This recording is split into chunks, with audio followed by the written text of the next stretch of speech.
ఓం శ్రీ గణేశాయ నమః. ఓం శ్రీ వేదవ్యాసాయ నమః. ఓం నమో భగవతే వాసుదేవాయ. ఓం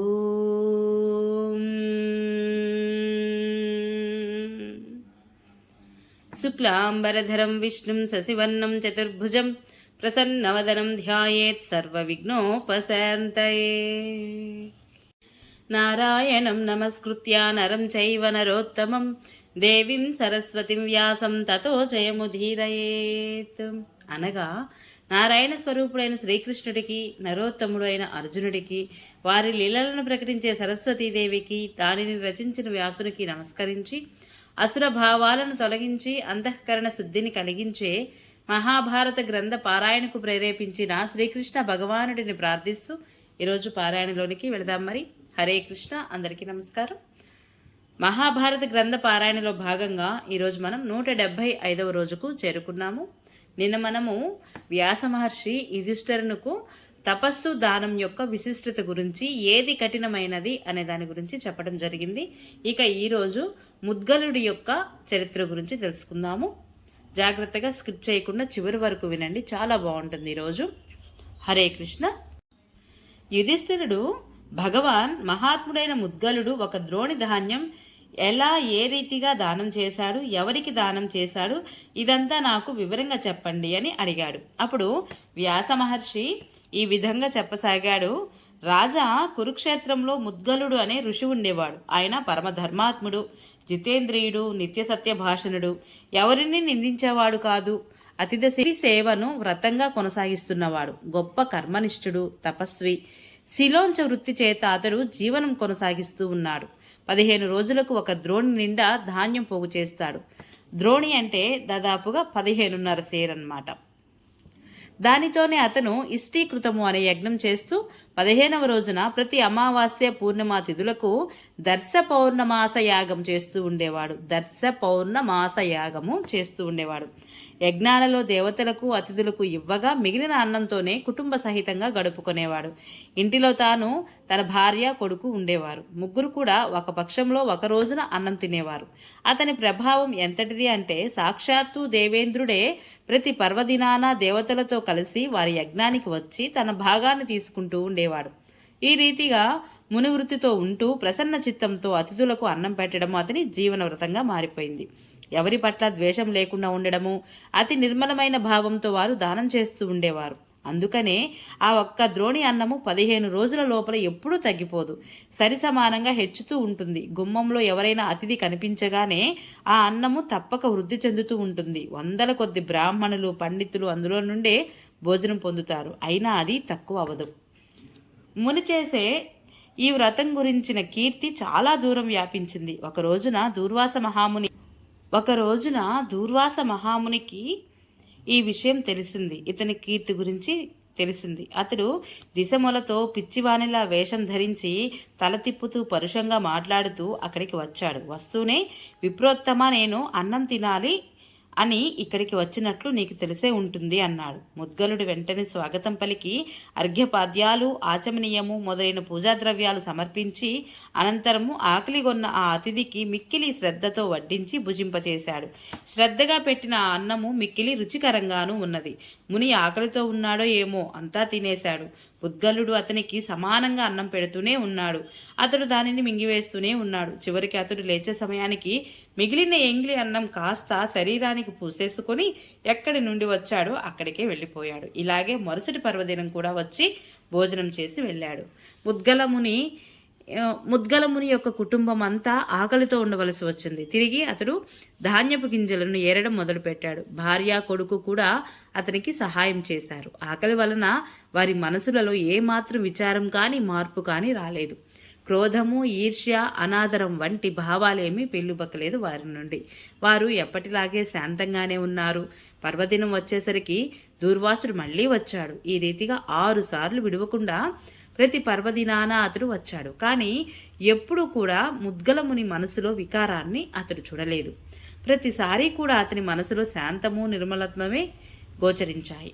దీనితో దుర్వాసమునికి మిక్కిలి సంతృష్టి కలిగింది. అతడు ముద్గలుడితో, ముని, ఈ లోకంలో నీకు సాటి వచ్చే దాత ఎవరూ లేరు. ఈర్ష్య నిన్ను తాకనైనా లేకపోయింది.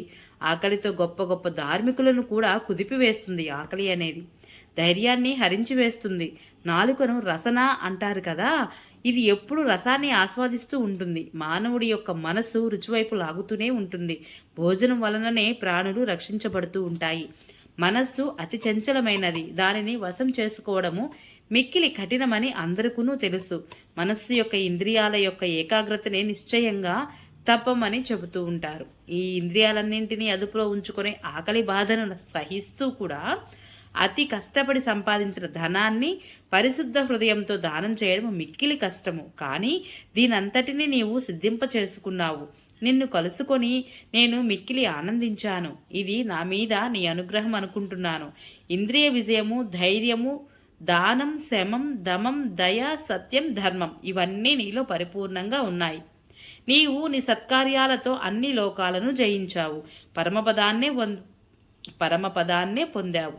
దేవతలు కూడా నీ దాన మహిమను సర్వత్రా కీర్తించి చాటింపు వేస్తున్నారు అన్నాడు. దూర్వాసముని ఇలా అంటూ ఉండగానే దేవదూత ఒక విమానంతో అక్కడికి వచ్చాడు. ఆ విమానానికి దివ్యహంసలు, తామరలు కట్టబడి ఉన్నాయి. దాని నుండి దివ్య సుగంధం వ్యాపిస్తోంది. అది చూడడానికే అద్భుతంగా ఉన్నది. ఇచ్ఛానుసారంగా నడుస్తుంది. దేవదూత ముద్గల మహర్షితో, ఓ ముని, ఈ విమానము మీ సత్కర్మలకు లభించింది. దీనిపై ఆసీనులు కండి, మీరు సిద్ధపురుషులయ్యారు అన్నాడు. దేవదూత మాటలు విని ముద్గల మహాముని అతనితో, దేవదూత, సత్పురుషులతో 7 అడుగులు కలిసి నడవగానే మైత్రి ఏర్పడుతుంది. ఆ మైత్రిని పురస్కరించుకొనియే నేను నిన్ను అడుగుతున్నాను. సత్యము హితకరము అయిన దానినే నీవు సమాధానంగా చెప్పు. నీ మాట విన్న తరువాత నేను నా కర్తవ్యాన్ని నిశ్చయించుకుంటాను అన్నాడు. స్వర్గంలో ఏ సుఖముంది, ఏ దోషం ఉంది, ఇది ప్రశ్న అని అడిగాడు.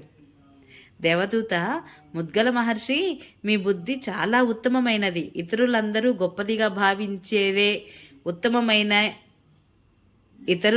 గొప్పదిగా భావించే ఉత్తమమైన స్వర్గసుఖము మీ పాదాల ముందు పరచబడింది. అయినా మీరు అజ్ఞానంతో దీని సంబంధమైన ఇంకా ఆలోచిస్తున్నారు. ఇది ఎలా ఉంటుంది అని అడుగుతున్నారు కదా, చెబుతాను వినండి. స్వర్గం ఇక్కడకు చాలా పైన ఉండే లోకము. దానినే స్వర్గలోకము అంటారు. గొప్ప ఉత్తమ మార్గంలో అక్కడికి చేరుకోవాలి. అక్కడి వారు ఎప్పుడూ విమానాల మీదే విహరిస్తూ ఉంటారు. తపస్సు, దానము కానీ, మహాయజ్ఞాలు కానీ చేయని వారు, లేదా అసత్యవాదులు, లేదా నాస్తికులు ఆ లోకంలో ప్రవేశించడానికి వీలు లేదు. ధర్మాత్ములు, జితేంద్రియులు, శమదమ సంపన్నులు, ద్వేషరహితులు, దాన ధర్మాలు చేసేవారు ఆ లోకానికి వెళతారు. వీరే కాక యుద్ధాలలో పరాక్రమం చూపిన వీరులు కూడా స్వర్గానికి అర్హులే. అక్కడ దేవతలు, సాధ్యులు, విశ్వేదేవులు, మహర్షులు, యాతుధానులు, గంధర్వులు, అప్సరసలు వీరందరికీ వేరువేరుగా అనేక లోకాలు ఉన్నాయి. వారంతా మిక్కిలి కాంతిమంతులు. ఇచ్ఛానుసారంగా ప్రాప్తించిన భోగాలతో కూడి తేజస్సంపన్నులైన వారు.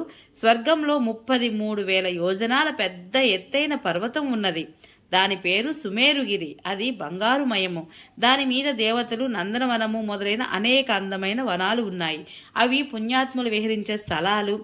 అక్కడ ఎవరికి ఆకలి దప్పులు ఉండవు. చూడడానికి జుగుప్స కలిగించే అశుభ వస్తువేది అక్కడ ఉండదు. అన్ని వైపులా మనస్సుకు ఆనందం కలిగించే సుగంధమే వ్యాపించి ఉంటుంది. చల్లని మెల్లని గాలి వీస్తూ ఉంటుంది. మనస్సునకు, చెవులకు ప్రియం కలిగించే శబ్దాలే వినపడుతూ ఉంటాయి. అక్కడ ఎప్పుడు శోకం ఉండదు. ఎవరి ఏడుపు వినపడదు. ముసలితనము రాదు. శరీరానికి అలసట అనిపించదు. స్వర్గవాసుల శరీరాలలో తైజస తత్వం ప్రధానంగా ఉంటుంది. ఆ శరీరాలే పుణ్యకర్మల వలననే లభిస్తాయి. కానీ తల్లిదండ్రుల రజో వీర్యాల వలన పుట్టవు. వాటి నుండి ఎప్పుడు చెమట వెలువడదు. దుర్గంధం రాదు. మలమూత్రాలు కూడా రావు. వారి దుస్తులు ఎప్పుడు మాసిపోవు. అక్కడి దివ్య పుష్పమాలలు దివ్య సుగంధాలను వెదజల్లుతూ ఉంటాయి. ఎప్పుడు వడలిపోవు. నీ ఎదుట ఉన్న ఈ విమానం లాంటిది అక్కడ అందరి వద్ద ఉంటుంది. వారు ఎవరి పట్ల ఈర్ష్య చూపరు, ద్వేషించరు. చాలా సుఖంగా జీవితం గడుపుతూ ఉంటారు. ఈ దేవలోకాల పైన కూడా అనేక దివ్యలోకాలు ఉన్నాయి. వీటిలో అన్నింటికంటే పైనున్నది బ్రహ్మలోకము. అక్కడ తమ శుభకర్మల చేత పవిత్రులైన ఋషులు, మునులు అవుతూ ఉంటారు. అక్కడే రుభులు అనే దేవతలు ఉంటారు. వారు స్వర్గవాసులైన దేవతలకు కూడా పూజ్యులు. దేవతలు కూడా వారిని ఆరాధిస్తారు. వారి లోకాలు స్వయంగా ప్రకాశమై కాంతులిన్నుతూ ఉంటాయి. అన్ని రకాల కోరికలను తీరుస్తాయి. వారికి లోకాలలో గాని ఐశ్వర్యాలలో కానీ ఈర్ష్య ఉండదు. ఆహుతుల మీద వారి జీవికులు ఆధారపడి లేవు. వారికి అమృతం తాగవలసిన అవసరం కూడా లేదు. వారివి జ్యోతిర్మయమైన దేహాలు. వారికి ఏ విశేష ఆకారాలు లేవు. వారు సుఖ స్వరూపులు. సుఖాలు అనుభవించాలనే కోరిక వారికి ఎప్పుడూ ఉండదు. వారు దేవతలకే దేవతలు అయిన సనాతనులు. మహాప్రళయ కాలంలో కూడా వారికి నాశనం ఉండదు. ఇక జనన మరణాల ఆశంక మాత్రం ఎలా ఉంటుంది? హర్షం, ప్రీతి, రాగం, ద్వేషం, సుఖం, దుఃఖం మొదలైనవి వారిలో అస్సలు ఉండవు. స్వర్గంలోనే దేవతలు కూడా ఆ స్థితిని పొందాలని కోరుకుంటూ ఉంటారు. అది ఎవరికి అందని పరాసిద్ధి దశ. భోగేచ్ఛ కలిగిన వారు ఆ సిద్ధిని పొందనే లేరు. బుద్ధిమంతులు ఉత్తమ నియమాలను ఆచరించడం ద్వారా విధిపూర్వకంగా ఇచ్చిన దానాల వలన ఆ 33 దేవతలు ఉండే లోకాలను పొందగలుగుతారు. నీవు చేసిన దాన ప్రభావం వలన ఈ సుఖమయమైన సిద్ధిని నీవు పొందగలిగావు. నీవు తపస్సు యొక్క తేజస్సు వలన దేదీప్యమానుడవై ఇక ఈ భోగాలను అనుభవించు. ఓ విప్రుడా, ఇదే స్వర్గసుఖమంటే. ఇవే అక్కడి అనేక లోకాలు. ఇప్పటి వరకు నేను స్వర్గలోకంలోని గుణాలను వర్ణించాను. ఇక దోషాలు చెబుతాను విను. స్వర్గంలో తాము చేసిన కర్మలకు భోగాలకు మాత్రమే అనుభవిస్తారు, కానీ కొత్త కర్మలను చేయలేరు. తాము కూడబెట్టుకున్న మూలధనాన్ని ఖర్చు చేసుకుంటేనే అక్కడి భోగాలు పొందగలుగుతారు. ఏదో ఒక రోజున అక్కడి నుంచి పతనం కాక తప్పదు. ఇదే అక్కడ అన్నింటికంటే పెద్ద దోషమని నా ఉద్దేశము. సుఖకరమైన ఐశ్వర్యాలు అనుభవించాక దాని నుండి కింది స్థానానికే దిగజారే ప్రాణుల యొక్క ఆ సంతోషము, వేదన వర్ణించడానికి సాధ్యం కాదు. వారి మెడలో మాల వాడిపోతుంది. ఇదే స్వర్గం నుండి పడిపోవడానికి సూచన. అది చూడగానే వారి మనసులలో ఇక పడిపోతున్నాము అనే భయం గూడు కట్టుకుంటుంది. వారిపై రజోగుణ ప్రభావం పడుతుంది. పడిపోయే సమయంలో వారి చైతన్యము లోపించిపోతుంది. బుద్ధి, జ్ఞానము ఉండవు. బ్రహ్మలోకం వరకు ఉండే అన్ని లోకాలలోనూ ఈ భయమే ఉంటుందని చెప్పాడు. ముద్గలుడు అది విని, మీరు స్వర్గంలోని ఈ మహాదోషాలను చెప్పారు, ఇది కూడా దోషం లేని లోకం గురించి చెప్పండి అని అడిగారు. ఇది కాకుండా దోషం లేని లోకం గురించి చెప్పండి అని అడిగాడు. అప్పుడు దేవదూత, బ్రహ్మలోకానికి పైన విష్ణువు యొక్క పరమపదం ఉన్నది. అది శుద్ధము, సనాతనము, జ్యోతిర్మయము. దానిని పరబ్రహ్మపదము అని కూడా అంటారు. విషయలోలురు అక్కడకు వెళ్ళనే లేరు. దంభం, లోభం, క్రోధం, మోహం, ద్రోహం వీనితో కూడిన వారు అక్కడికి చేరుకోలేరు. అహంకారము మమకారాలు లేనివారు, ద్వంద్వాతీతులు, జితేంద్రియులు, ధ్యానమగ్నులై ఉండేవారు అయిన మహాత్ములు మాత్రమే వెళ్ళగలుగుతారు. ఓ ముద్గల మహర్షి, నీవు అడిగిన అన్ని విషయాలను నేను చెప్పాను. ఇక దయచేసి నడవండి, తొందరగా వెళదాము, ఆలస్యం చేయకు అన్నాడు. అప్పుడు వ్యాస మహర్షి చెబుతున్నాడు, ముద్గలుడు దేవదూత మాటలు విని వాటి గురించి తన బుద్ధితో ఆలోచించాడు. తిరిగి అతనితో, ఓ దేవదూత, నీకు నమస్కరిస్తున్నాను. మీరు ఆనందంగా దయచేయండి. స్వర్గంలో చాలా గొప్ప దోషం ఉంది. ఆ స్వర్గంతో కానీ అక్కడి సుఖాలతో కానీ నాకేమీ పని లేదు. అయ్యో, పతనానంతరము స్వర్గవాసులకు ఎంత గొప్ప దుఃఖం కలుగుతుందో కదా. కనుక నాకు స్వర్గం అక్కర్లేదు. శోక విచారాల నుండి జీవుడు ముక్తుడయ్యే ఆ స్థానం గురించి మాత్రమే నేను ఇప్పుడు ప్రయత్నం చేస్తాను అని చెప్పి ముద్గలుడు దేవదూతను పంపివేశాడు. తరువాత ఎప్పటిలాగే శిలోంచ వృత్తిలో జీవిస్తూ ఉత్తమ రీతిలో శమాన్ని సాధన చేయసాగాడు. అతని దృష్టికి నిందాస్తుతులు, బంగారము, మట్టిగడ్డ అన్నీ ఒకేలాగా ఉన్నాయి. అతడు విశుద్ధ జ్ఞాన యోగాన్ని ఆశ్రయించి నిత్యము ధ్యానయోగ పరాయణుడై ఉండసాగాడు. ధ్యానంతో వైరాగ్యము బలపడి అతనికి ఉత్తమ జ్ఞానం కలిగింది. దాని ద్వారా మోక్ష రూపమైన పరమసిద్ధిని పొందాడు. కాబట్టి యుధిష్ఠర, నీవు కూడా శోకించకు. మానవులకు సుఖాల తర్వాత దుఃఖాలు, దుఃఖాల తర్వాత సుఖాలు వస్తూనే ఉంటాయి. 13వ సంవత్సరం గడిచాక నీ తాత తండ్రులు రాజ్యాన్ని పొందగలవు. ఇప్పుడు నీ మనసులో ఉండే విచారాన్ని దూరం చేసుకో అని సముదాయించాడు వ్యాస మహర్షి. ఓం నమో భగవతే వాసుదేవాయ. ఈరోజు పారాయణ ఇంతటితో సమాప్తము. రేపు మనము దూర్వాసుడు దుర్యోధనుడికి వరమిచ్చుట గురించి తెలుసుకుందాము.